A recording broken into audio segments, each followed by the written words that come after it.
Bien. Vamos a continuar con lo que estábamos, por favor. Atiéndanme y díganme si están viendo mis apuntes nuevamente. Eso me interesa que me lo Sí, digan. profe, Bien, se ve. Sí, profe. ya. Entonces vamos a continuar a entrar en el terreno mismo. Ya vimos Le Chatelier, ¿cierto? Y ahora vamos a entrar al terreno que nos importa mayormente, que se trata de el equilibrio iónico. Entonces, esto del equilibrio iónico, obviamente su nombre lo dice, tiene que ver con los iones. Y ustedes saben que los iones, ¿cierto? Son especies que tienen carga eléctrica, especies químicas. Sodio positivo, cloro negativo, amonio positivo, qué sé yo, hidronio, etc. ¿Ya? Y estos iones, ¿cuándo aparecen? Aparecen, ¿no es cierto?, cuando las sustancias se disuelven, por ejemplo. Cuando yo dejo caer la sal, cloruro de sodio en agua, lo que tengo ahí adentro sería ion sodio, ion cloro. ¿De acuerdo? Por ejemplo, en la orina tenemos ion amonio, ¿cierto? Que el amoníaco se elimina, ¿no es cierto?, en forma de ion amonio, por ejemplo, en la orina. Y que el amoníaco es producto, ¿no es cierto?, de, de la síntesis del metabolismo de proteínas, por ejemplo, por decirlo de alguna forma. Entonces, cuando las sustancias caen al agua o a algún solvente, generan iones, ¿ya? Si yo dejo caer sal al agua, cloruro de sodio al agua, voy a dejar esa agua con un sabor, ¿cierto? Un sabor salado, bien coloquialmente hablando. Pero además, ese hecho va a otorgarle propiedades distintas a esa solución. Aparte del sabor salado, ¿cierto? Le va a dar la posibilidad, por ejemplo, de conducir la corriente eléctrica, ¿ya? O le va a permitir tener un valor de pH distinto. A eso hay que apuntar, ¿ya? No sé si me entienden más o menos lo que quiero decirles. Entonces, a ver si están leyendo lo que yo les tengo preparado. Equilibrio iónico. Ciertas sustancias, cuando se disuelven en un disolvente determinado, generan disoluciones que presentan propiedades características y específicas. Como por ejemplo, dichas disoluciones son capaces de conducir la corriente eléctrica o bien tener un pH determinado, un sabor también. Las sustancias en cuestión que generan los iones en solución son ácidos, bases y sales. Ácidos, bases y sales. Los que al disolverse en agua, por ejemplo, generan iones en disolución, otorgando las condiciones de pH y conductividad eléctrica que hemos indicado. Y ahora mi pregunta, top. ¿Cuándo, ustedes saben, cuándo se habla de un ácido, cuándo de una base y cuándo de una sal? A ver, ¿cómo sé distinguir yo? Primera pregunta. Solo por el nombre, ¿cuándo sé que me están hablando de un ácido, de una sal o de una base? ¿Quién me puede decir eso? Porque es importante diferenciar entre los tres tipos de sustancias aquí. Díganme, pues, ¿cómo saben que yo les digo, si les doy un listado de sustancias? ¿Son capaces de decirme, este es un ácido, profe, este es una sal, este es una base? ¿Sí o no? A ver, si yo les digo hidróxido de potasio, ¿qué es eso de las tres? Respóndanme, pues, ¿qué es el hidróxido de potasio? ¿Ácido, sal o base? Base. Una base. ¿Qué es el hidróxido de aluminio?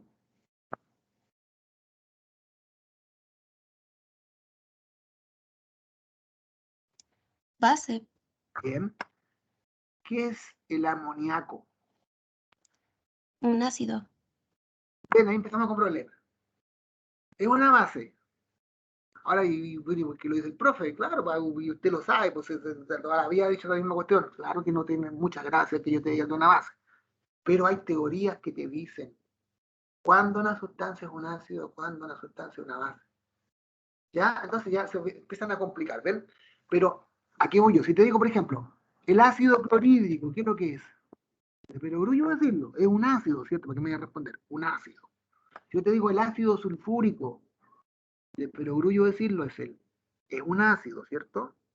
El ácido permangánico, el ácido acético, bueno, por su nombre, los ácidos obviamente parten con la palabra ácido generalmente.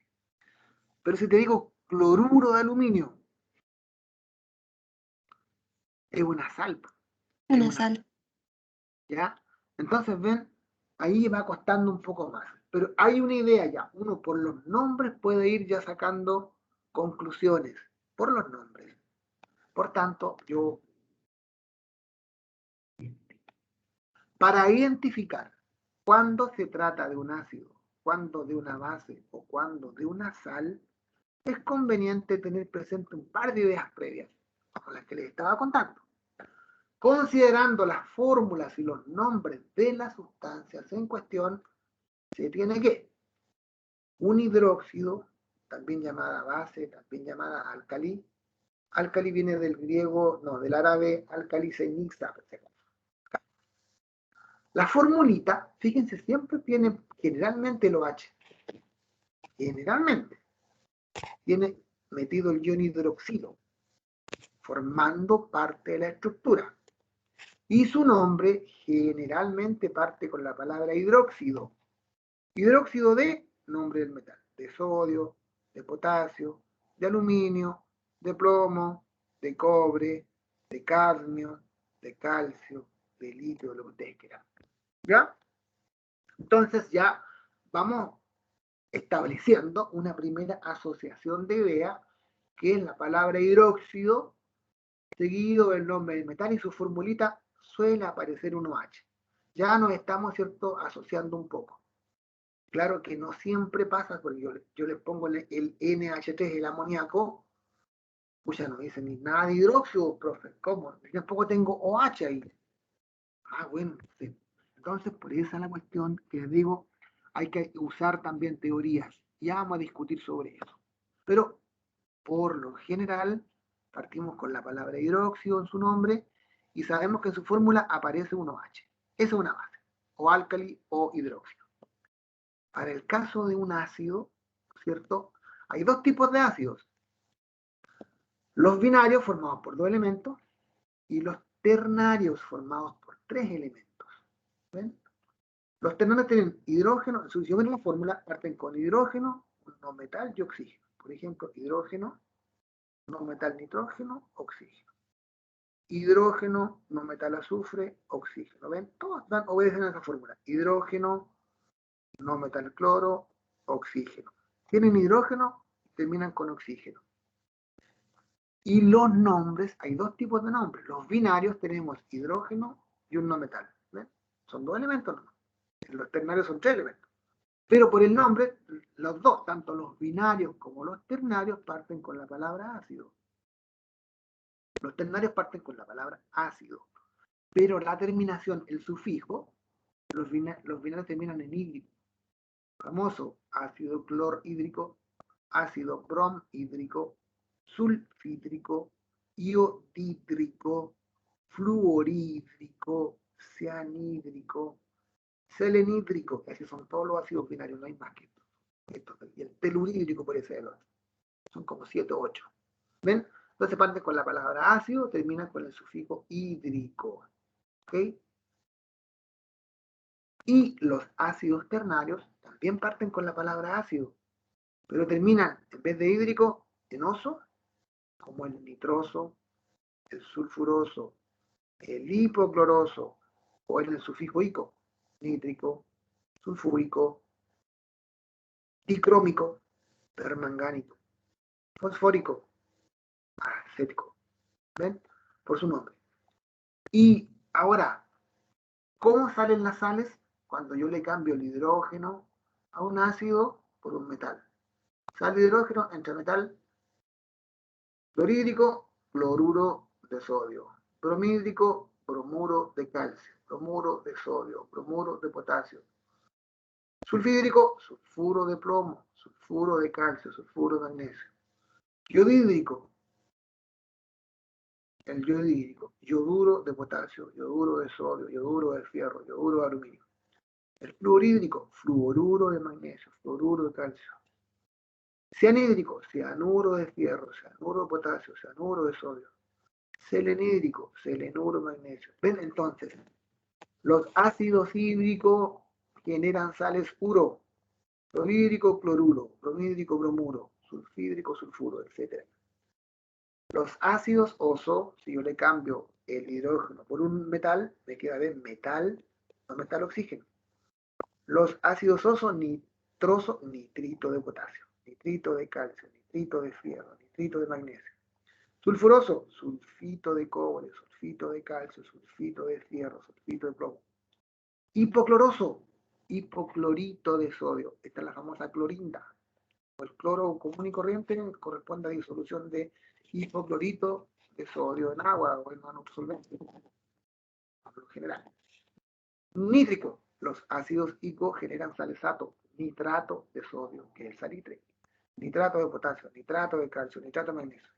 Sulfúrico, sulfato de calcio, sulfato de magnesio, sulfato de sodio, sulfato de litio. El dicrómico, famoso dicromato que tanto conocimos, dicromato de potasio, dicromato de sodio, dicromato de calcio. Permangánico, conocimos el permanganato de potasio, permanganato de calcio. Fosfórico, fosfato de calcio, fosfato de fierro, fosfato de plomo. Acético, acetato de sodio, acetato de cobre, acetato de potasio. ¿Ven? Entonces ya uno puede ir estableciendo relaciones tanto por la fórmula como por el nombre. Y ustedes dirán, ¿para qué esta cuestión? Da la casualidad que tenemos que llegar a calcular pH. Entonces yo les puedo pedir, determine el pH de una solución de ácido nítrico 2 molar. Es distinto si les pido el pH de una solución de hidróxido de potasio 2 molar. Y distinto si les pido el pH de una solución 2 molar de hipoclorito de sodio. Allí tienen que saber entonces si es un ácido, si es una base, si es una sal. Para tratarlo de diferentes formas, aplicar una diferente fórmula para el cálculo. Y es más, si les doy el pH de un ácido, tienen que saber diferenciar si el pH que les pido es de un ácido fuerte o de un ácido débil.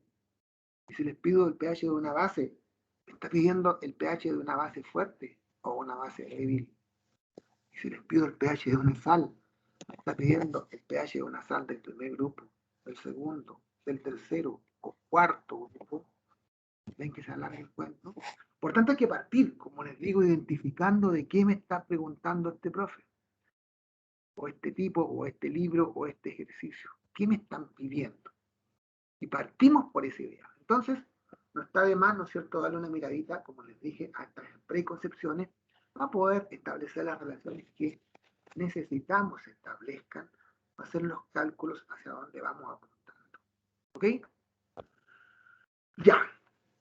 Ahí está presentado las sustancias todas estas sustancias cuando caen al agua generan iones en solución. Una parte positiva, una parte negativa. Catión y anión.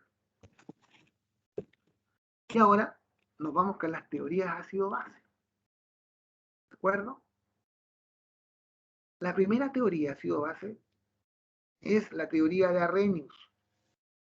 Este caballero llamado Svante Arrhenius, que era sueco, dentro de todas las cosas que hizo, propuso una teoría indicando que ácido era toda sustancia que en disolución acuosa dejaba libre iones hidrógeno. ¿Ven? Entonces, si dejaba caer al agua el ácido nítrico y generaba hidrógeno, es ácido. Si dejaba caer un poco de ácido bromhídrico al agua y generaba hidrógeno, es un ácido. Pero esta teoría fue muy importante en su tiempo, pero no nos sirvió porque estaba muy limitada esta información. ¿No? ¿Por qué? Porque solo se refería a cuando se dejaba caer la sustancia al agua, solo disolvente agua, decía disolución acuosa. Y nada indicaba qué ocurría con sustancias disueltas en otro solvente. Si, por ejemplo, yo dejo caer la sustancia del alcohol, si la dejo caer en el éter, si la dejo caer en el cloroformo, hasta ahí nomás le llegaba la propuesta al señor Arrhenius. ¿Ven? Y la segunda limitante que tenía no explicaba qué ocurría con sustancias que sin tener ion hidrógeno en su estructura o ion hidroxilo en su estructura, se comportaban como ácido o como base de manera respectiva. Por ejemplo, ¿qué pasaba con la sal cloruro de aluminio? ¿Es un ácido o es una base? ¿Qué es? ¿Ya? Nada, por ejemplo, no podemos saberlo porque no tiene hidrógeno ni tiene OH. ¿De acuerdo? Entonces, no nos sirve esa teoría, digamos. Por ejemplo, el mismo amoníaco. Ustedes acuérdense que la fórmula del amoníaco es NH3. Tiene hidrógeno en la estructura. Entonces uno dice, si tiene hidrógeno, entonces es un ácido. No, pues, el amoníaco es una base. Y esto nos lo explicaba, ¿no es cierto?, el señor Arrhenius. ¿Correcto? No lo explicaba Arrhenius, como el amoníaco. ¿Se fijan? Tiene hidrógeno y según él, tendría que ser entonces un ácido. No es ácido, es un ácido. Entonces, para el caso de las bases, bueno, si tenían ion hidroxilo, como digo, eran una base. Lo dejaba caer al agua, era una base, porque liberaba OH. Lo dejaba caer al agua, era base, porque liberaba OH. Pasaba lo mismo, ¿no es cierto?, que con los ácidos. Necesitaba entonces, como condición, tener OH para ser una base. Y eso estaba muy limitado, por tanto, gracias por su propuesta, don Svante Arrhenius, buen aporte, pero no fue completo. Así que entró posteriormente la segunda teoría, que es la que nos va a, la que vamos a necesitar nosotros, en la que debemos aprender bien, que es la teoría ácido-base de Bronsted y Lowry. Don Juan Bronsted, danés, y don Tomás Lowry, inglés. Bronsted Lowry, un par de señores muy interesantes allí, científicos. Estos dos caballeros propusieron la teoría que lleva sus apellidos y dice que para Bronsted Lowry, ácido es toda especie capaz de donar o ceder ion hidrógeno. Y base, toda especie capaz de aceptar ion hidrógeno. El ácido cede hidrógeno, la base capta hidrógeno. Y esto es más completo. Y esta es la que tenemos que ojalá guardar y dejar bien asimilada esta teoría.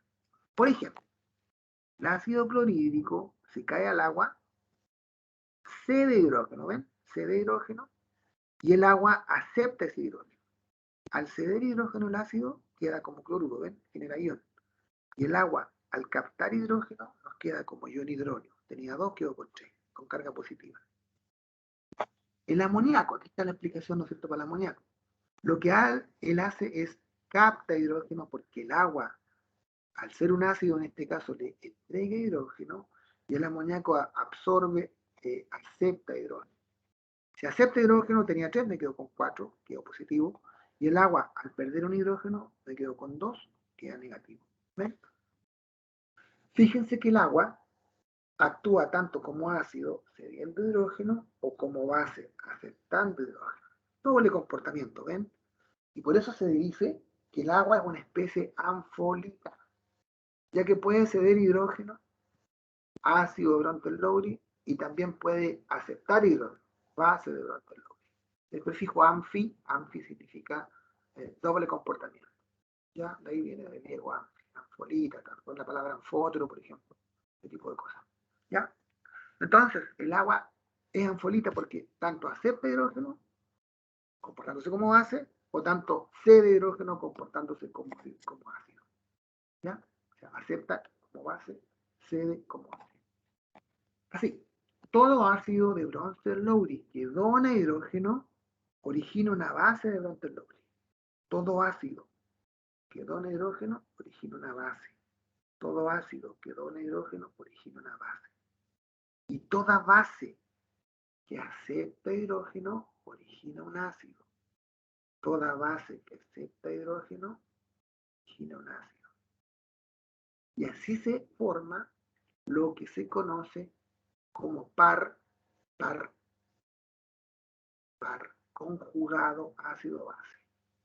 El ácido fluorídrico cede hidrógeno, al ceder hidrógeno se convierte en una base. Y el agua, que es una base, al aceptar hidrógeno, se convierte en un ácido.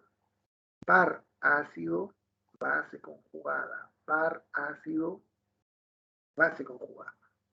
Ácido metanoico. Cede el hidrógeno, se convierte en una base. El agua, que es una base, acepta hidrógeno, al aceptar se convierte en un ácido. Par ácido, base conjugada. Ácido, base conjugada. Siempre, todo ácido que dona hidrógeno requiere de una base que lo acepte. Y al donar hidrógeno se convierte en una base y la base al aceptar se convierte en un ácido. Ese juego siempre ocurre. Con esto hay que quedarse. Esta teoría de Bronte-Lowry nos sirve y se pregunta y se aplica. ¿De acuerdo? De acuerdo. Sobre todo para la hidrólisis, que vamos a ver qué es lo que es la hidrólisis. Esa es la química, chiquillos. ¿Qué culpa tengo yo? Y también para la información está la tercera teoría de Gilberto Lewis o Lewis. Y este caballero dijo que un ácido es toda sustancia que acepta un par de electrones. Y una base, toda sustancia que dona un par de electrones. Por ejemplo, el amoníaco es una base tanto de Bronte-Lowry, porque es este hidrógeno, acuérdense, y también es una base de Lewis, porque dona electrones. Y el agua, en este caso, al aceptar un par de electrones, es un ácido. Así, un ácido de Lewis que acepta electrones es un electrófilo. Electrón, filo, de filia, afinidad. Por su afinidad por los electrones, un ácido de Lewis se llama electrófilo.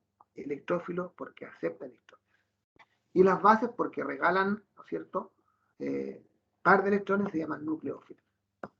A fin de cuentas, un ácido de Lewis es un electrolito, un electrófilo, quiero decir, por su afinidad por los electrones, y la base de Lewis es una sustancia nucleófila porque cede pares de electrones. Aquí, ¿no es cierto?, tenemos, por ejemplo, el ácido que acepta el par de electrones que le regala el amoníaco. El amoníaco, al regalar, ¿cierto?, un par de electrones, es una base. Y el ácido, el trifluoruro de boro sería un ácido porque acepta un par de electrones. Bueno, tanto la teoría de Arrhenius como la teoría de Lewis son más que nada meramente informativas para la historia. Y les invito a captar bien la teoría de Bronte-Lowry, que es la que nos importa a nosotros, para poder trabajarla y para poder aplicarla en lo que viene. ¿Comprendido? Díganme que bueno, gracias. Así, llegamos entonces a lo que se conoce como autoionización del agua. La misma agua se autoioniza. ¿A qué apunta esto? ¿Qué significa esto?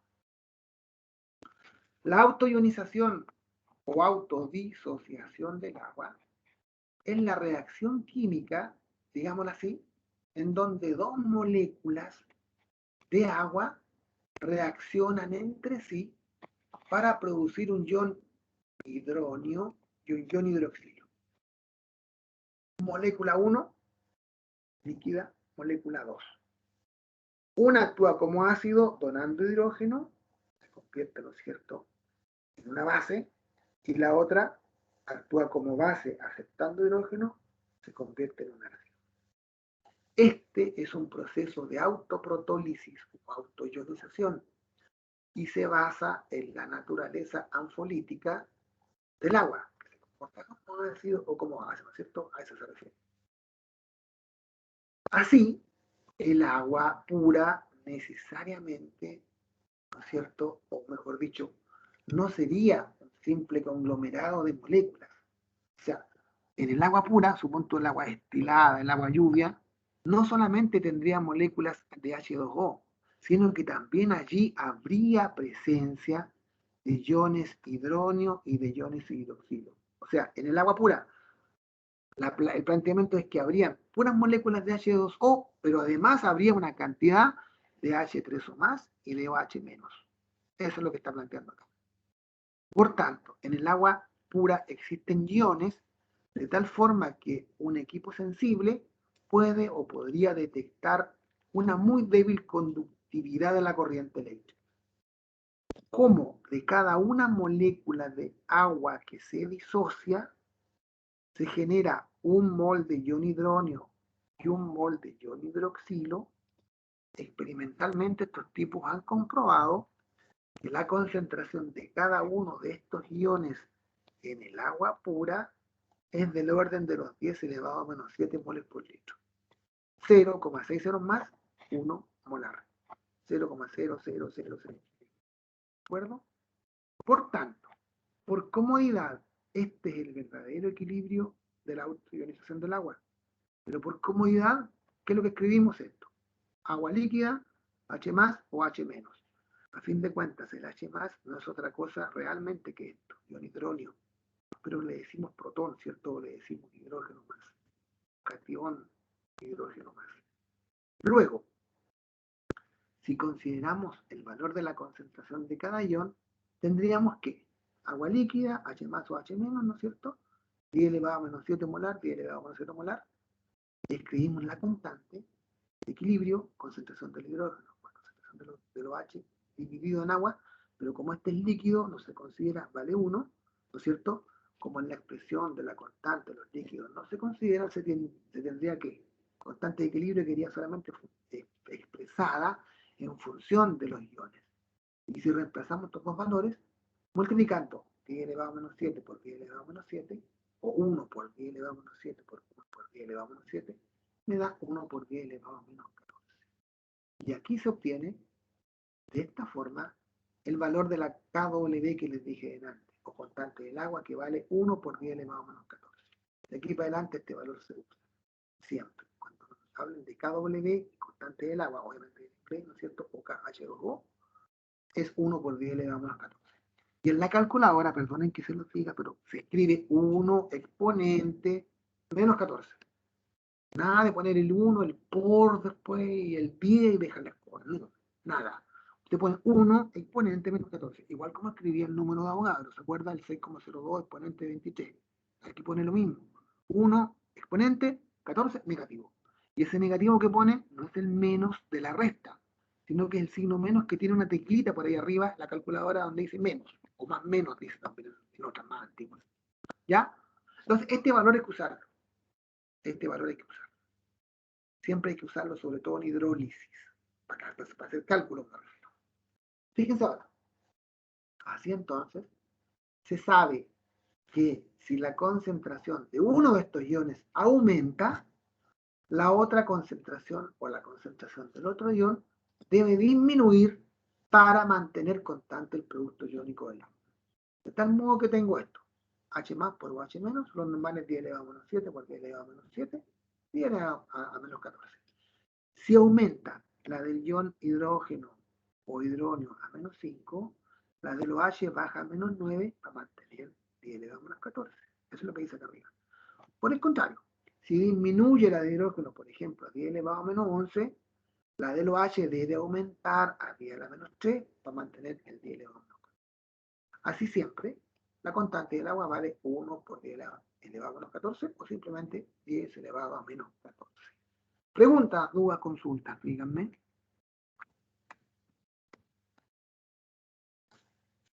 ¿No?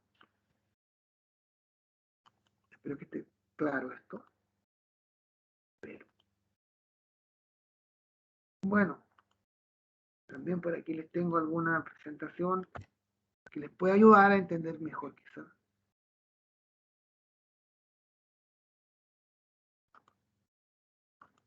¿Están viendo mi PPT, chicas jóvenes? Sí, profe. Sí, Ya, profe. esta es del libro de Raymond Chang, Raimundo Chang, que podemos rescatar algunas cosas para que vayamos variando y complementando lo que hemos hablado. Fíjense bien, ¿cuáles son las características de los ácidos? ¿Quién me puede decir ¿Cuándo han gustado un ácido? A ver, ¿qué sabor tienen los ácidos? ¿Qué sabor tiene un ácido? ¿Y dónde tenemos un ácido? ¿Por dónde hemos gustado un ácido nosotros? Díganme, a ver. El limón, amargo. El limón, pero no es amargo. Es como El sabor es ácido ácido, sí. o agrio. El agrio o ácido son sinónimos. Entonces, ¿no es cierto? Sabor ácido, el vinagre. Sabor ácido acético, es decir, el ácido acético que tiene el vinagre nos da el gusto aquel. Me dijiste el limón, todos los cítricos, naranja, limones, kiwi, pomelo, qué sé yo, tienen ácido cítrico. Entonces, ¿no es cierto? Todos estos ácidos que nosotros gustamos, sabemos su sabor, están en frutas, ¿no es cierto? Están en verduras, qué sé yo, y son los ácidos orgánicos, pero no, a nadie se le va a ocurrir gustar un ácido clorhídrico, por ejemplo, ¿cierto? O un ácido sulfúrico, que sería muy desagradable y muy peligroso gustarlo, ¿ya? Pero sí podríamos tener, fíjense, una cercanía para el sabor o para el olor del ácido clorhídrico. ¿Dónde creen ustedes que lo hemos percibido alguna vez? ¿Qué me puede contar?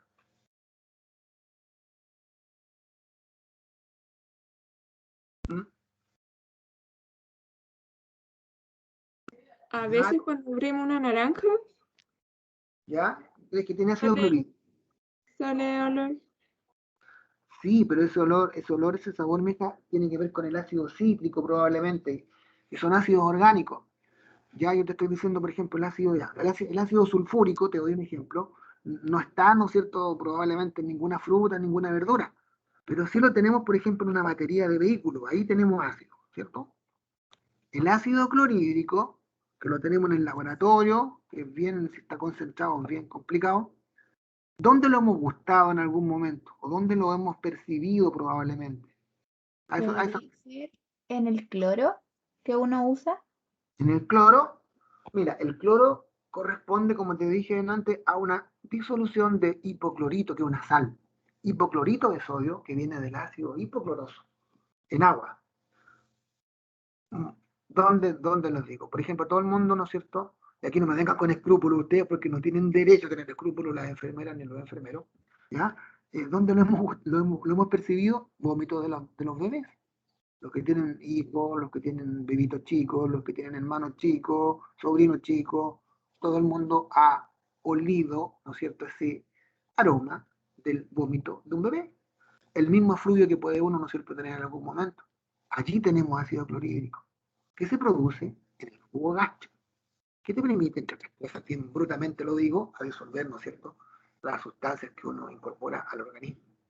Ahí tenemos, ¿cierto?, más o menos la sensación de más o menos saber dónde podemos tener ese ácido.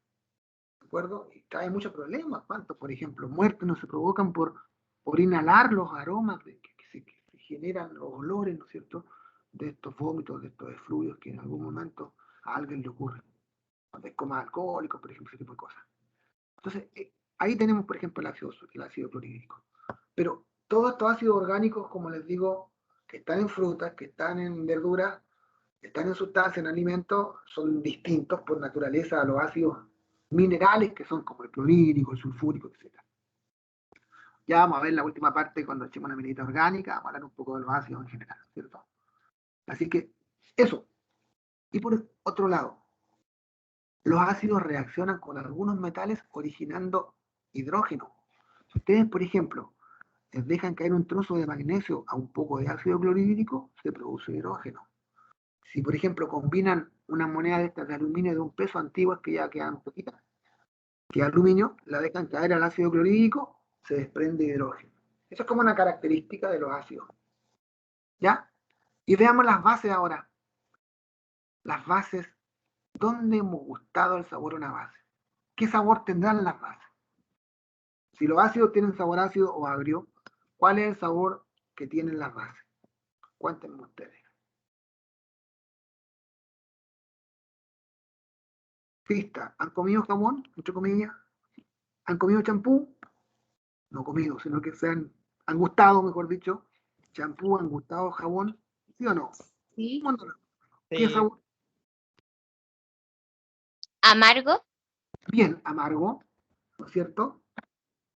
Bases, amargo, jabones, champúes, detergentes, etcétera, ¿no es cierto? La mayoría de los jabones contienen bases. Son resbaladizas, ¿cierto? Claro, el jabón, ¿no es cierto?, es medio espesito, ¿no es cierto?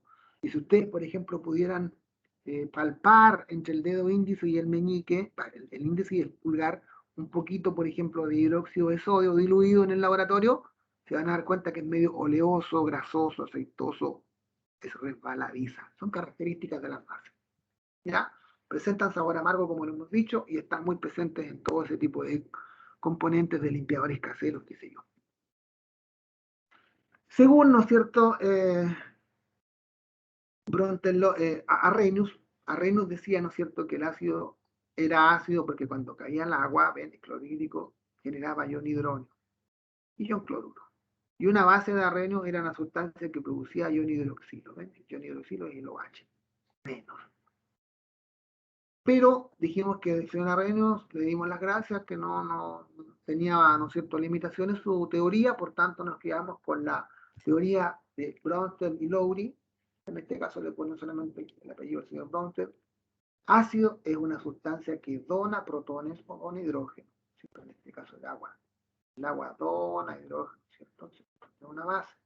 Y el amoníaco como una base porque acepta hidrógeno se convierte en ácido. ¿Ya? Ahí están los nombres entonces. Ácido, base. Y está el ácido par ácido, base conjugada. Ácido, base conjugada. Ácido, base conjugada. ¿Eh? Excepto el cuarto. De pronto el Lowry. Está dibujado y los apuntes los tenía con formulita. Propiedades ácido-base del agua. Ven, aquí tenemos la autoionización del agua que les expliqué en los apuntes, que es la misma cuestión. Aquí la tienen presentada con bonitos más claros, ¿no es cierto? Aquí tienen los electrones, que fundamentalmente está esto con la teoría de Lewis, que es donar electrones y el otro acepta electrones. El que dona electrones, acuérdense que es una base, y el que acepta electrones es un ácido. Aquí se dona un par de electrones, el que está donando sería entonces una base, ¿no es cierto? ¿Ya? Pero si tomamos, perdón, la teoría de Bronsted-Lowry, otra vez, ¿cierto? El que dona hidrógeno es una base y el que acepta, perdón, el que dona hidrógeno es un ácido y el que acepta hidrógeno es una base. ¿Ven? El ácido se convierte en una base y la base al captar hidrógeno se convierte en un ácido. Aquí está en fórmula, aquí está en dibujito. Ya. Y la autoionización del agua, ¿no es cierto? El producto iónico del agua es esto mismo que les expliqué de antes, ¿ven? El agua líquida, acuoso, OH-, como el agua es constante, porque igual a 1, ven, desaparece y nos queda solamente H por OH-, y la constante del producto iónico es el producto de las concentraciones molares de los iones hidrógeno y iones hidroxilo a una temperatura determinada, que en este caso 25 grados Celsius, condición estándar, ¿no es cierto? Vale 10 elevado a menos 7, 10 elevado a menos 7, y eso me da 1 por 10 elevado a menos 14. H igual OH, la concentración de hidrógeno es igual a la concentración de hidroxilo en una disolución neutra. Cuando el pH es neutro, las concentraciones de ambos son iguales. H mayor a H, cuando la concentración del hidrógeno es mayor que la de hidroxilo, tenemos una solución ácido básica, que será, que viene aquí, ayúdenme que no me acuerdo, tengo más hidrógeno que OH, ¿qué es lo que tengo? ¿Ácido? Bien. Y en el caso contrario tengo una base. ¿Ven? Es sencillo este cuento. Ya, ¿alguna pregunta? Eso ya lo vamos a ir viendo, ¿no es cierto?, en los cálculos. Y se los voy a entregar también como complemento. Yo tengo una duda, profe. Cuéntame, muchacho. En el PowerPoint que mostró recién, ¿Ya? sale en la parte como de las reacciones, en la que una el agua es ácido y en la otra aparece como base. ¿Por qué se hace esa diferencia?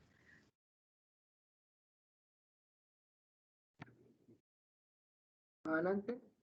No, creo que, por ejemplo, ahí el agua al lado izquierdo está representada como un ácido. Aquí, Sí, dice ácido, ¿cierto? sí, El agua. Pero después en la otra diapo que sigue, ya. por ahí ¿Ya? sale que el agua va a ser base. Claro, dijimos que el agua tenía propiedad anfolítica. Es anfolita porque se comporta como ácido o como base, dependiendo de con quién se encuentre. Tiene esos dos comportamientos, tanto don hidrógeno como capta hidrógeno. Si don hidrógeno, ácido de Brundtland-Lowry, si capta hidrógeno es una base de Brundtland-Lowry. Y hace los Ah, dos, ya, por eso ok. es anfolita. Acuérdate que dije el prefijo anfi, dice doble comportamiento. Por esa razón te puede parecer extraño, pero es una explicación que te estoy entregando. ¿Entiendes? Muchas gracias, profe. Bien. ¿Algo más? ¿No más? Salimos entonces de acá. Y ahora viene lo bueno, pues, chiquillos. ¿Qué creen ustedes que viene ahora? Ayúdenme. ¿Qué puede venir ahora? ¿Qué es lo que nos interesa y a dónde nos vamos a romper la cabeza haciendo cálculos? ¿Con qué cosa creen ustedes que tiene que ver con toda esta introducción que nos... El pH. Bien, el pH, mi niña, el pH. ¿Qué significa pH? Cuéntenme, ¿qué saben de pH? Uno va, ¿no es cierto?, a la perfumería y la niña ahí, muy buena moza, te dice, bueno, te dice, este perfume que yo le ofrezco se adapta muy bien al pH de la piel. Me calza este perfume porque se adapta a mi pH. ¿Qué diablos tendrá que ver esa cosa una con la otra? Si yo tengo un pH distinto, ese perfume no me sirve.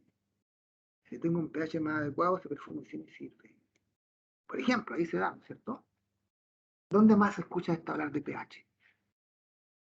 Cuéntenme, ¿dónde más han oído hablar de pH? En el champú.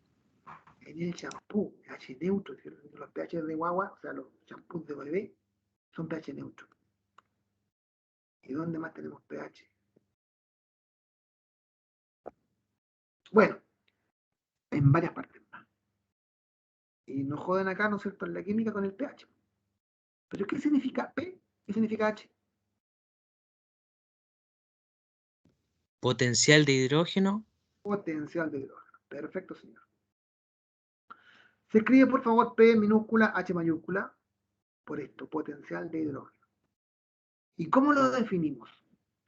Como el grado, nivel de acidez, ojo, o de basicidad o alcalinidad que tiene una sustancia.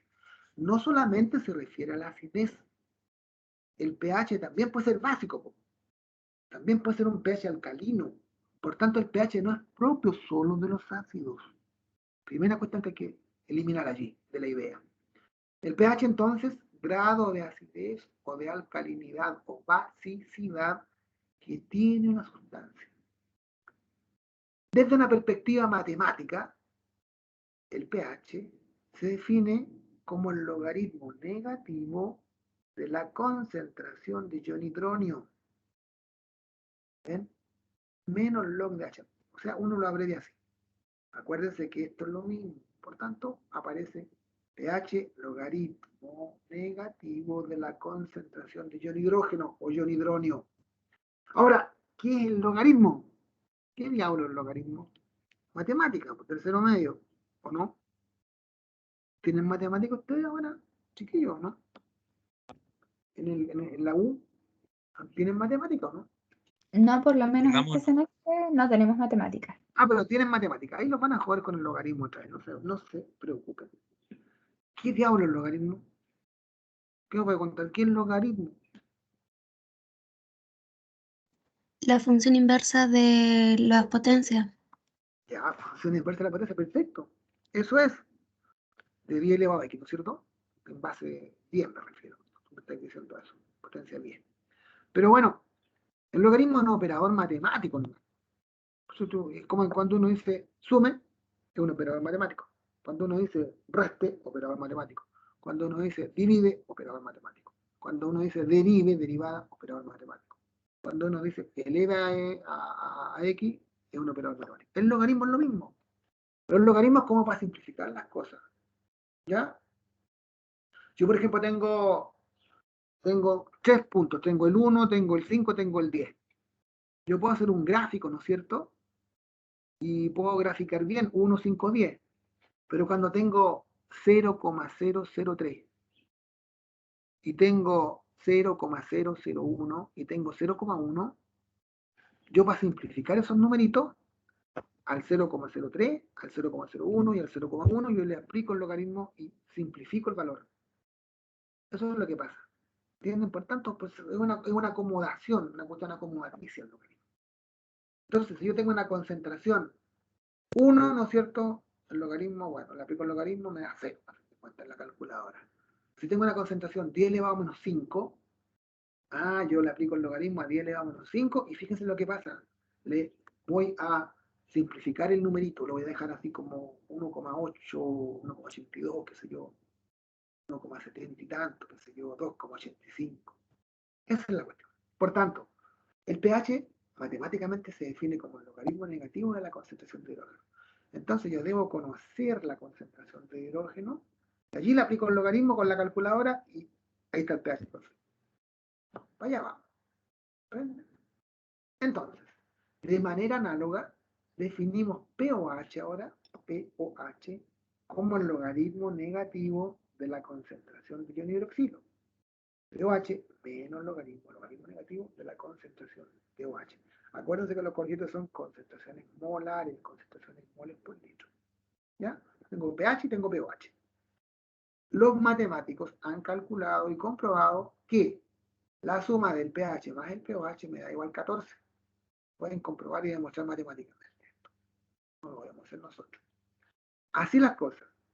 Yo conociendo el pH, ¿cierto? 14 menos pOH, puedo hacerlo. Y al revés, conociendo el pH, saco el pOH, porque 14 menos pH me da el pOH.